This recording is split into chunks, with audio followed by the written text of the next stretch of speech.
नमस्कार प्यारे साथियों। अभी के इस वीडियो में हम क्लास 12th केमिस्ट्री का 70 नहीं बल्कि 35 को ऑब्जेक्टिव क्वेश्चंस बता दे रहे हैं और 35 को का पीडीएफ दे देंगे। आप सभी लोग मस्त हो जाइए। 2026 में यहाँ से ही क्वेश्चंस आपके परीक्षा में आने वाला है। इस वीडियो को देख कर जाइएगा, यहाँ से क्वेश्चंस जो आपके एग्जाम में वो बहुत टकराएगा जी, आप लोग देख लीजिएगा, ठीक है। तो अभी के इस वीडियो में आप सभी को केमिस्ट्री का हम 35 क्वेश्चन बता रहे हैं। पूरा अच्छी तरीके से देखिए, समझिए, याद कर लीजिए, यही क्वेश्चन आपके एग्जाम में आता है जी, ठीक है। आपको पता ही है 70 क्वेश्चन रहेगा, 35 क्वेश्चन बना कर आना है। आप सभी को 35 को बता देते हैं जी, ठीक है। और 70 को का पूरा पीडीएफ हम आप सभी को देंगे। पीडीएफ कैसे, कहाँ से आप सभी को डाउनलोड करना है, ये भी चीज़ आप सभी को बताने वाले हैं, ठीक है। चैनल पे पहली बार आए हैं तो चैनल को प्लीज़ आपसे रिक्वेस्ट करेंगे सब्सक्राइब करके घंटी जरूर दबा दीजिएगा। यहाँ पे इस चैनल के माध्यम से आप सभी को क्लास 12th का बिल्कुल फ्री में तैयारी करने को मिलेगा।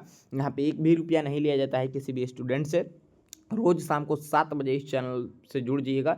शाम को 7 बजे जो है ना, क्लास 12th के साइंस के जो भी छात्र छात्रा हैं सभी का तैयारी बिल्कुल फ्री में यहाँ से कराया जाता है। 7 बजे रोज़ आप सभी को क्लास चलता है, आप लोग रोज़ जुड़िए, ठीक है। आइए पहले हम आप सभी को ऑब्जेक्टिव क्वेश्चंस करा देते हैं, याद करते चलिएगा, ओके।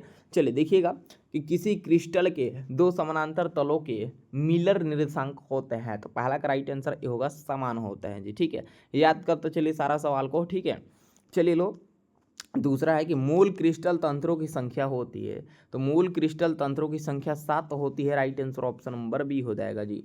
चलिए अगला क्वेश्चन 3 नंबर है कि सोडियम क्लोराइड का जालक है, तो सोडियम क्लोराइड का जो जालक है ना, ये आपका बी नंबर है, अष्टफलिक है, अष्टफलकिया।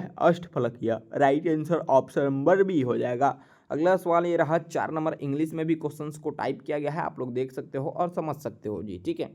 चौथा नंबर क्वेश्चन ये रहा कि निम्नलिखित में से किस धातु की समन्वय संख्या 8 होती है, तो किस धातु की जी, तो राइट आंसर ये हो जाएगा के, कैल्शियम, ठीक है। चलिए लो, अगला क्वेश्चन यहाँ पे ये रहा आपके स्क्रीन पे 5 नंबर की बॉडी सेंटर्ड क्यूबिक एकक सेल में लाइटिस बिंदु की संख्या होती है, क्या होती है, 2 होती है ना। राइट आंसर 5 का ऑप्शन नंबर सी हो जाएगा 2, ठीक है। चलिए छठा नंबर सवाल ये रहा कि निम्नलिखित में कौन बेरवादार ठोस है, तो बेरवादार ठोस की बात करेंगे, क्वार्टर्ज ग्लास हो जाएगा। Right answer option number B होगा जी। अगला सवाल 7वां नंबर है कि वैसा घोल जो एक निश्चित ताप पर संयोजन में बिना किसी प्रकार के परिवर्तित के उबलता है उसे कहते हैं, उसे हम लोग जो है ना एजियोट्रॉपिक मिश्रण बोलेंगे। Right answer option number A होगा जी, ठीक है। 8 नंबर सवाल देखिए कि निम्न में से बिलियन के लिए कौन अणुसंख्यक गुण है, तो निम्न में से बिलियन के लिए कौन अणुसंख्यक गुण है, तो ये हो जाएगा आपका परासरण हो जाएगा। Right answer option number A होगा जी। 9 नंबर सवाल है कि समुद्र जल का परिसारक दाब लगभग होता है, तो समुद्र जल का परिसारक दाब लगभग होता है, क्या होता है जी, तो बिल्कुल 30 एटीएम होगा ना, 30 एटीएम। राइट आंसर ए हो जाएगा जी, ठीक है। नेक्स्ट सवाल ये रहा 10वां नंबर कि निम्नलिखित में से कौन राउल्ट का नियम है, हाँ, निम्नलिखित में से कौन राउल्ट का नियम है, तो यह हो जाएगा आपका ए नंबर, P बराबर PO(x) हो जाएगा। Right answer option number A होगा जी, ठीक है। अगला सवाल 11 नंबर है कि आदर्श विलयन में मिश्रित होने के कारण अवयवों के एंथैल्पी परिवर्तन होता है, तो क्या होता है जी, 0 होगा। Right answer option number A हो जाएगा, ठीक है। अगला क्वेश्चन 12 नंबर ये रहा कि निम्न में से कौन ताप द्वारा प्रभावित नहीं होती है, तो कौन ताप द्वारा प्रभावित नहीं होती है, तो ये है डी नंबर आपका मोललता हो जाएगा। ऑप्शन नंबर डी बिल्कुल ही सही जवाब होगा, ठीक है जी। चलिए याद करते चलेंगे। आप लोग लाइक नहीं किए होंगे तो प्लीज़ आप सभी लोग लाइक भी कर दीजिएगा, और चैनल पे पहली बार आए हैं तो सब्सक्राइब का बटन दबा के सब्सक्राइब कर लीजिए। रोज़ शाम को 7 बजे अपना क्लास फ्री में कीजिए इस चैनल के माध्यम से। शाम को रोज़ 7 बजे क्लास चलता है, बिल्कुल ही यहाँ से तैयारी आप लोग का फ्री में कराया जाएगा, ठीक है। चलिए 13 का सही जवाब ऑप्शन नंबर ए होगा ना, ऋणात्मक इलेक्ट्रोड हो जाएगा इस सवाल का सही जवाब, ठीक है। आइए अगला क्वेश्चन देखते हैं यहाँ पे 14 नंबर सवाल है कि निम्नलिखित में से कौन सबसे शक्तिशाली अवकारक पदार्थ है, तो सबसे शक्तिशाली अवकारक पदार्थ आपका F2 होगा। राइट आंसर ए F2 हो जाएगा जी, ठीक है। चलिए इसके बाद यहाँ पे 15 नंबर सवाल है कि विद्युत रासायनिक तुल्यांक का मात्रक है तो विद्युत रासायनिक तुल्यांक का जो मात्रक होगा ये ग्राम बटा कूलम्ब हो जाएगा, ठीक है।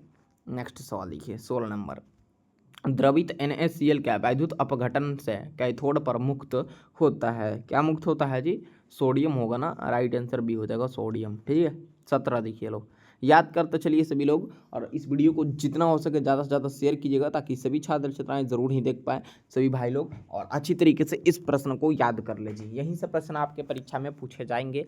ये सारा इंपॉर्टेंट क्वेश्चन है जो कि बार बार आता है। आप कोई भी model paper guide question mains में देखेंगे, ये क्वेश्चन आपको बिल्कुल ही ज़रूर देखने को मिलेगा। ठीक है, नेक्स्ट देख लीजिए, 17 नंबर है कि बिलियन में विद्युत का संचालन करते हैं। तो बिलियन में विद्युत का संचालन कौन करते हैं जी? तो 17 का राइट आंसर ये हो जाएगा, यहाँ पे ध्यान दीजिएगा, वैद्युत अपघट्य हो जाएगा जी। ठीक है, 18 देखिए, किस कोटि की अभिक्रिया के लिए वेग तथा वेग स्थिरांक की इकाई समान होती है? तो 18 का right answer option number A क्या होगा? शून्य होगा ना। हाँ, right answer option number A हो जाएगा। ठीक है, चलिए 19 नंबर सवाल को देखेंगे। किसी वस्तु के प्रतिक्रिया करने का दर निर्भर करता है, तो बिल्कुल जी सक्रिय भार पे। Right answer option number D हो जाएगा, सक्रिय भार। ठीक है, चलिए अगला सवाल देखिए, 20 नंबर। अधिकांश अभिक्रियाओं के लिए ताप गुणांक का मान निम्नलिखित में किसके बीच में रहता है? तो किसके बीच में रहता है? 2 और, ध्यान दीजिएगा, 2 एंड 3, एंड 2 और 3 के बीच में रहता है। ठीक है, 21 नंबर सवाल आपके स्क्रीन पे ये रहा। प्रश्न कहता है रासायनिक अधिशोषण अभिक्रिया है। तो रासायनिक अधिशोषण अभिक्रिया जो है ये है अनुत्क्रमणीय है जी। ठीक है, 22 देखिए, P2O5 अच्छा है एक, तो P2O5 अच्छा है एक अवशोषक। अवशोषक B number, option number B सही जवाब होगा। ठीक है, चलिए काफ़ी ज़्यादा इंपॉर्टेंट है आपका परीक्षा के लिए, तो आप सभी लोग इस वीडियो को अपने सभी दोस्तों में भी भेजिएगा, सेंड कीजिएगा, ताकि सब लोग भी इसे देख लेंगे और सभी का तैयारी बहुत ही और भी तगड़ा हो जाएगा। ठीक है, और तैयारी आप लोग का कैसा जो है ना चल रहा है एग्जाम की तैयारी, एक बार कमेंट करके बताइएगा। आप लोग कहाँ से वीडियो को कौन से जिला से देख रहे हैं ये भी जरूर बताइएगा, ताकि हम भी देखें, हमारे जो भी भाई और बहन जी जुड़े हुए हैं लोग इस चैनल से, वो लोग कहाँ से देख रहे हैं जी। ठीक है, चलिए लोग अगला 23 नंबर है, रक्त पर आवेश पाया जाता है। तो बिल्कुल जी ऋणात्मक आवेश पाया जाता है, सभी लोग जानते हैं, ऑप्शन नंबर बी जो है इस सवाल का राइट आंसर हो जाएगा। ठीक है, इसके बाद ये रहा आपके स्क्रीन पे 24 नंबर सवाल कि अपमार्जक को कहा जाता है। तो अपमार्जक को पता है क्या बोलेंगे? पृष्ठ सक्रियण बोलेंगे। राइट आंसर ए हो जाएगा, पृष्ठ सक्रियण। ठीक है, 25 देखिए, निम्नलिखित में से कौन सा द्रव स्नेही कोलाइड है? तो निम्नलिखित में से कौन सा द्रव स्नेही कोलाइड ही है?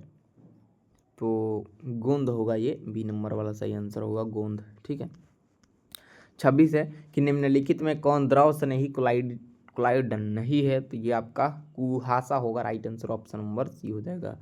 27 नंबर है स्टार्च के जल अपघटन में निम्नलिखित में किस एंजाइम का उपयोग होता है? तो आपका बिल्कुल डायस्टेज एंजाइम का उपयोग होगा। Right answer option number D हो जाएगा जी। ठीक है, इसका बाद दे रहा 28 नंबर सवाल कि निम्नलिखित में से किस जिंक का अयस्क नहीं है? तो किस जिंक का अयस्क नहीं है जी? तो बॉक्साइड जिंक का अयस्क नहीं है, डी बिल्कुल इस सवाल का सही जवाब होगा। ठीक है, इसके बाद 29 नंबर सवाल है कि कापर का मुख्य अयस्क है। कापर का मुख्य अयस्क की बात करें तो ये हो जाएगा आपका क्या जी? तो कापर पाइराइट हो जाएगा ना, copper pyrite, option number A सही जवाब होगा। ठीक है, चलिए 30 नंबर सवाल को देखते हैं कि अयस्क में उपस्थित अशुद्धियों को कहते हैं। तो अयस्क में उपस्थित अशुद्धियों को क्या बोलेंगे? गैंग बोलेंगे। राइट आंसर बिल्कुल ही बी हो जाएगा, गैंग। ठीक है, 31 नंबर सवाल है कि एल्युमिनियम का अयस्क है। तो एल्युमिनियम का अयस्क की बात करें तो ये बॉक्साइड हो जाएगा। Right answer option number A होगा जी। ठीक है, चलिए लो 32 देखेंगे कि मेलेकाइट अयस्क है। तो मेलेकाइट जो अयस्क है ना, ये है आपका कापर, भी बिल्कुल करेक्ट आंसर होगा, कापर जी। ठीक है, चलिए 33 देखिएगा कि सिनेबार कहा जाता है। सिनेबार कहा जाता है तो HGS सिनेबार कहा जाएगा। Right answer option number A होगा जी। ठीक है, चलिए अगला 34 नंबर सवाल है कि विद्युत विच्छेदन विधि द्वारा, विद्युत विच्छेदन विधि द्वारा शुद्ध किया जाता है। तो बिल्कुल जी क्या शुद्ध किया जाता है? कॉपर, Cu आपका right answer option number C होगा। सब लोग जो है ना इसका PDF डाउनलोड जाकर कर लीजिए व्हाट्सअप ग्रुप से। वीडियो को डिस्क्रिप्शन में हम लिंक दिए हैं। जो लोग हमारे व्हाट्सअप ग्रुप से अभी तक नहीं जुड़े हुए हैं, जल्द से जल्द आकर आप लोग जुड़ जाइएगा। ठीक है, बहुत ज़्यादा वहाँ से भी आपको मदद मिलेगा। ठीक है, 35 नंबर सवाल है कि निम्नलिखित में किसी धातु का निष्कर्षण विद्युत विच्छेदन की क्रिया के द्वारा नहीं होता है।